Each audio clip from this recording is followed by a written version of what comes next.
اللہ الرحمن الرحیم نحمدہ ونصلی ونسلم علی رسولہ الکریم اما بعد فاعوذ باللہ من الشیطان الرجیم بسم اللہ الرحمن الرحیم۔ ناظرین، ہم نے پچھلی ویڈیو میں پڑھا تھا سورۃ الفاتحہ کے فضائل اور اس کے مضامین۔ آج ہم پڑھیں گے کہ سورۃ الفاتحہ نماز کے اندر پڑھنا کیسا ہے۔ سورۃ الفاتحہ نماز کے اندر پڑھنا واجب ہے، پہلی رکعت کے اندر، دوسری کے اندر، فرائض میں سے، وہ فرض ہو یا سنت ہو، نفل ہو یا وتر ہو، سورۃ الفاتحہ کا پڑھنا اس میں واجب ہوتا ہے، امام کے لیے بھی اور جو اکیلا نماز پڑھنے والا ہو اس کے لیے بھی، جبکہ مقتدی جو ہے وہ امام کے پیچھے خاموش رہے گا۔ اور جہری نمازوں میں، جہری نماز یعنی صبح کی نماز میں، مغرب کی نماز میں اور عشاء کی نماز میں، جس کے اندر امام بلند آواز سے قرات کرتا ہے، اس میں مقتدی خاموش رہے گا اور امام کی یہ تلاوت سنے گا، قرات سنے گا، اور اس کا یہ سننا اور اس کا یہ عمل یہ پڑھنے کے حکم ہے۔ اور اللہ تبارک و تعالیٰ نے ارشاد فرمایا کہ جب قرآن پاک پڑھا جائے تو تم خاموش رہو۔ اللہ تبارک و تعالیٰ نے ارشاد فرمایا وَإِذَا قُرِئَ الْقُرْآنُ فَاسْتَمِعُوا لَهُ وَأَنصِتُوا لَعَلَّكُمْ تُرْحَمُونَ، کہ جب قرآن پاک پڑھا جائے تو تم خاموش رہو اور اسے سنو تاکہ تم پر رحم کیا جائے۔ حضرت ابو موسیٰ اشعری رضی اللہ تعالیٰ عنہ ارشاد فرماتے ہیں، روایت کرتے ہیں کہ حضور نبی کریم رؤوف الرحیم صلی اللہ علیہ وآلہ وسلم نے ارشاد فرمایا کہ جب تمہارا کوئی امام ہو تو تم خاموش رہو، یعنی جب امام قرات کرے تو تم خاموش رہو۔ اور ابن ماجہ کی ایک حدیث بھی ہے کہ حضرت جابر بن عبداللہ رضی اللہ تعالیٰ عنہ ارشاد فرماتے ہیں کہ حضور نبی کریم رؤوف الرحیم صلی اللہ علیہ وسلم نے ارشاد فرمایا کہ جب تمہارا کوئی امام ہو تو امام کا پڑھنا مقتدی کا پڑھنا ہے۔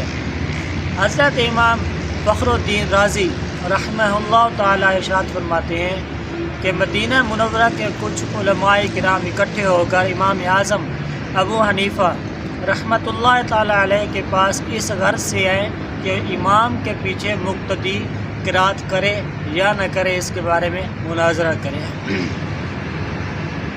جب آئے تو انہوں نے بات کی تو امام اعظم ابو حنیفہ رحمہ اللہ تعالیٰ آپ نے فرمایا کہ تم سب کے ساتھ مناظرہ کرنا میرے لیے ممکن نہیں، لہذا تم لوگ ایسا کرو، کسی ایک ایسے شخص کو مقرر کر دو جو تم میں سب سے زیادہ علم والا ہو تو میں اس کے ساتھ مناظرہ کروں۔ تو انہوں نے ایک شخص کی طرف، ایک عالم دین کی طرف جو ان کا تھا اشارہ کیا، تو آپ نے فرمایا کیا اس کے ساتھ مناظرہ کرنا تم سب کے ساتھ مناظرہ کرنا ہوگا؟ انہوں نے کہا ہاں۔ تو آپ نے فرمایا کیا اس کی بات تمہاری بات ہوگی؟ تو انہوں نے کہا ایسا ہی ہوگا۔ تو امام اعظم ابو حنیفہ رضی اللہ تعالیٰ نے فرمایا کیا اس کے ساتھ مناظرہ کرنا تم سب کے ساتھ مناظرہ کرنا ہوگا؟ انہوں نے کہا ہاں۔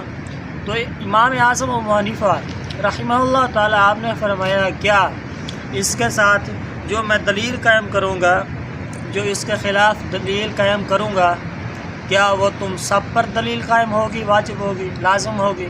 انہوں نے کہا ہاں ایسا ہی ہوگا۔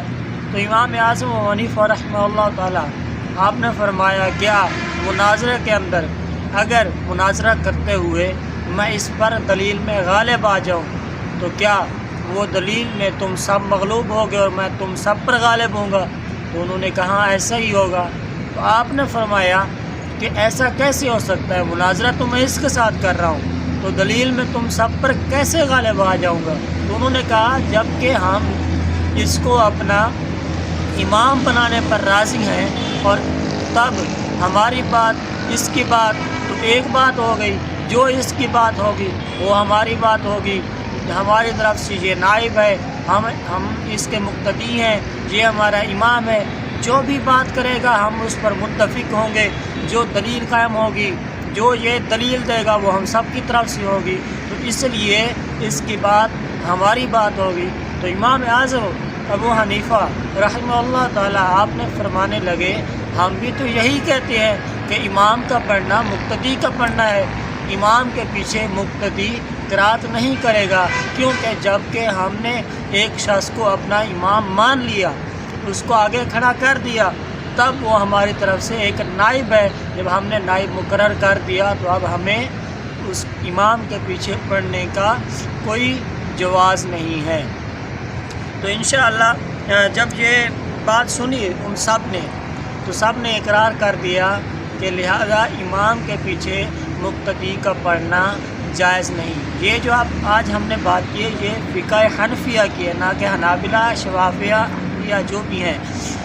ہم صرف اور صرف امام اعظم ابو حنیفہ رحمہ اللہ تعالیٰ عنہ، حضرت امام اعظم نعمان بن ثابت، ہم چونکہ ان کے مقلد ہیں، لہذا ہم یہی بات کریں گے کہ امام کے پیچھے مقتدی کا پڑھنا جائز نہیں، نہ کہ شوافی اور حنابلہ۔ ہم دوسرے فقوں کی بات نہیں کر رہے، یہ فقہ حنفیہ کے اندر ہے۔ انشاءاللہ یہاں تک سورۃ الفاتحہ کے مضامین، فضائل، اس کے نام وغیرہ ہم نے سب کو ڈسکس کر لیا۔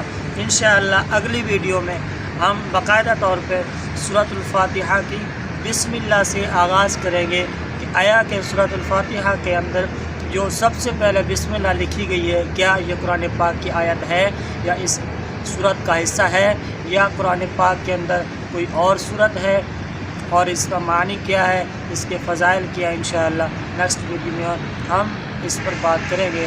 تب تک خیال رکھیے گا اپنا، اور دعاؤں میں یاد رکھیے گا ہمیں۔